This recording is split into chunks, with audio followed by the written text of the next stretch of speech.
Okay, welcome to the lesson on tides. All right. Now, tides, as you may be familiar, if you ever been to the ocean or whatever. Now, you're not going to get tides like on a lake or a stream or in your bathtub because they're just not big enough.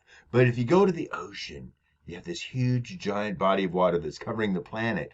And as the course of the day goes on, the tide will go up and the tide will go down. And the tide will go up and the tide will go down. Now it happens 2 cycles per day, pretty much. And I don't know if you've ever been to Deception Pass where they have the bridge that goes over this little narrow inlet for Puget Sound where all this water goes gushing out when it's going in to the low tide because the water's leaving Puget Sound, or all the water's gushing in when you get toward high tide because the water's filling Puget Sound. It's pretty cool and it can be pretty dramatic, okay? So anyway, what causes the tides? Now, you probably already know that the tides are caused by the moon and the gravitational pull of the moon. There's a little bit more to it than just that. That's the key idea. If you know it's caused by the moon and where they're located and stuff, that's fine. I'd like to get a little bit of understanding since this is a science class after all. So let's get to the lesson about tides, okay? And so one thing about the tides that you need to know. Now, this particular photograph is taken at the Bay of Fundy. It's in Nova Scotia, and Nova Scotia is in Canada. And it's kind of famous for having the highest range of tides of any place on the planet. It's like right over here. And so what happens then, it's partly due to its location on the planet Earth, and it's partly due just to the landforms around it and stuff when the water comes in. But it's like huge difference in low tide. Look how far out the water is. And the water comes up. And in the second part of the lesson, they have a video of it kind of going up and down in one of the videos that I put in there. So anyway, tides, it's the rising and falling of ocean water. Now, here's the thing, is not just, what time is it? Oh, it's high tide. It goes through these cycles. It's hard to keep track of unless you have tide tables. And what a tide table is then, is if you look at a tide table, there are 2 cycles of high and low tides per day. That means there's 2 high tides per day and 2 low tides per day. It goes twice through the cycle of high and low each and every day. And here's a tide table, a particular type. Sometimes they're just number graphs. This shows like daytime and nighttime, okay? And it shows you, okay, the tide's going up. This is like 1 feet up and 1 feet down, 1 feet up, 1 feet down. So in one 24-hour period, there's 2 cycles per day. And what causes that? Well, this is the interesting part. This is the part that you might think, okay, so if you have the Earth and the moon, here's the Earth and here's the moon. Okay, the moon's gravity is pulling on the water. Okay, which is kind of it, right? But there's more to it than just that. Because here, if you just had nothing but so the moon is pulling on the Earth's water, so you'll have a high tide here, and you'd expect there to be a low tide here. But that's not what happens. You don't get a high tide on the side toward the moon and a low tide on the side away from the moon. You get a high tide on the side toward the moon and a high tide on the side away from the moon. That's the tricky part. That's the part that's tricky to understand. With really interesting physics going on is why you'd have a high tide on the side toward the moon and away from it, and the low tide is in the part in the middle. Okay? And so that's the first thing that can be a little bit confusing. What you have is 2 high tides. You have a high tide on the side away toward the moon and away from the moon. And these graphically, what they call them, for simplicity's sake, is tidal bulges. It's like a bulge in the ocean water. Although really what they represent is the tidal forces, the gravitational forces that are working on it. And they're way exaggerated so you can see them. It's not like, it's 800 miles deep tide. No, that wouldn't work because it would just drown every human on the planet twice a day. So this is like a graphic representation, these little bulge things, just to show here's where the high tides are, here, and here's where the low tides are, here and here. All right, so get used to that kind of graphic because it's, the main one they use when talking about tides and trying to teach how it works.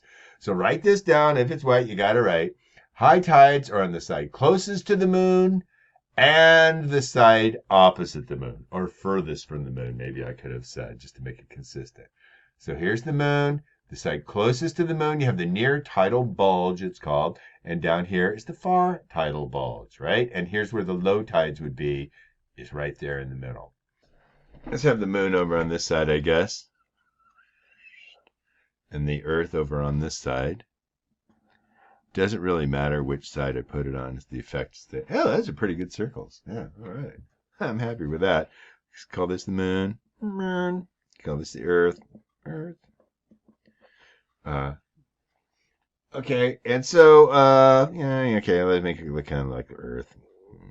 South America. Get the maybe a little bit of Europe effect in there. Africa. Okay, and poles. All right, so anyway, here's the Earth, and here's the moon. Again, actually, the scales are pretty close to each other. It's too close. I mean, in real life, it would be further away.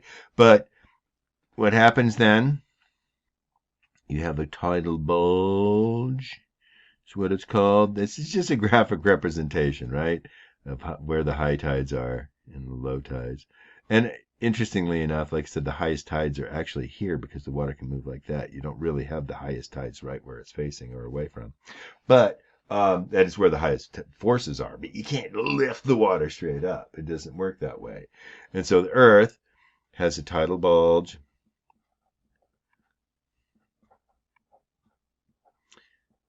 Okay, here and here.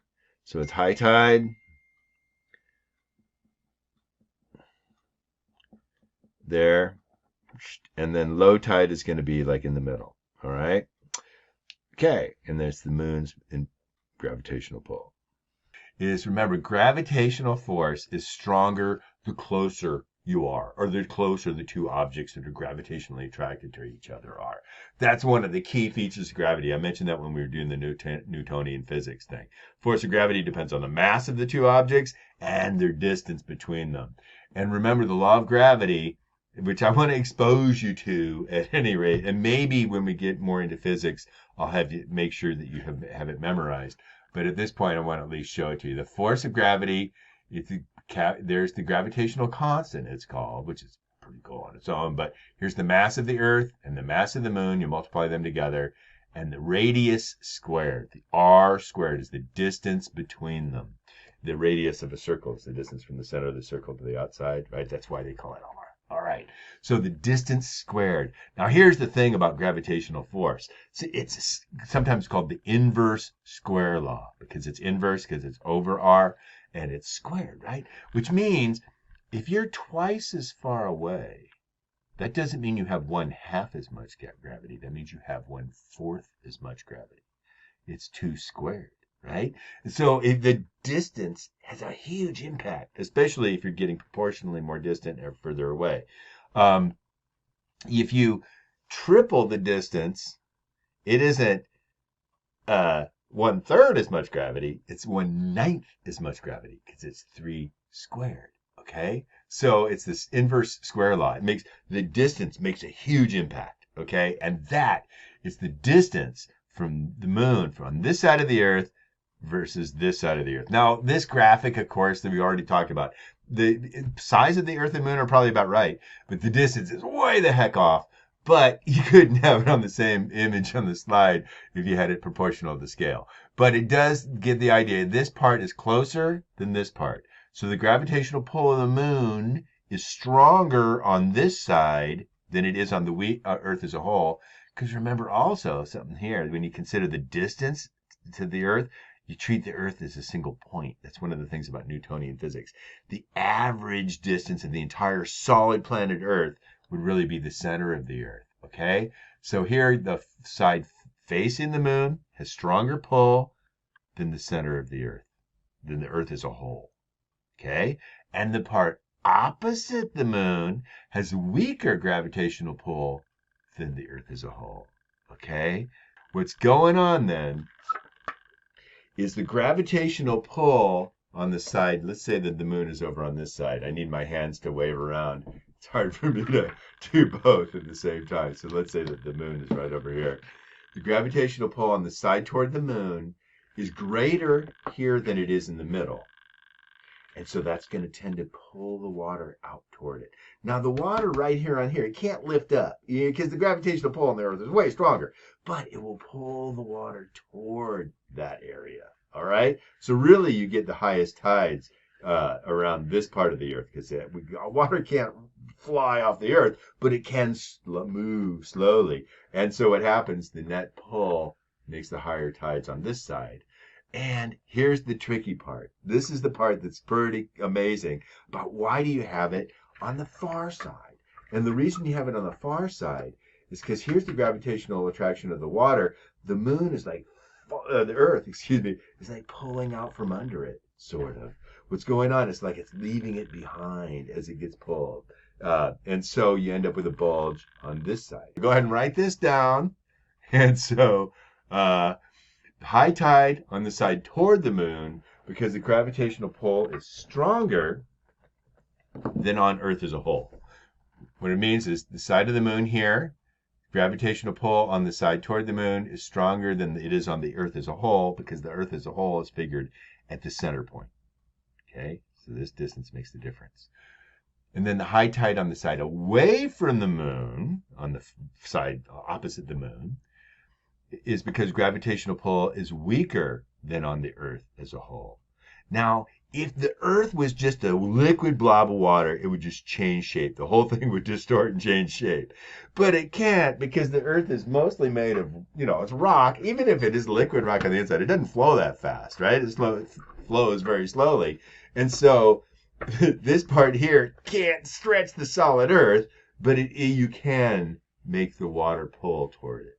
But now what's cool about this, here you got the high tide toward the moon and high tide away from the moon. And meanwhile, the Earth is rotating, right? The Earth is spinning on its axis. And so that means that the Earth is like spinning through these tidal bulges. That's why you have 2 of them a day, because 24 hours doesn't go all the way around. So it goes through one high tide, then it goes through the other high tide, then it goes through the one high tide, then the other high tide. And it takes a little more than 24 hours to do a complete cycle of the tides because meanwhile the moon has moved in its position a little bit. Okay, so it's about, instead of 6 hours between a high and a low, it's about 6 hours and 12 minutes average.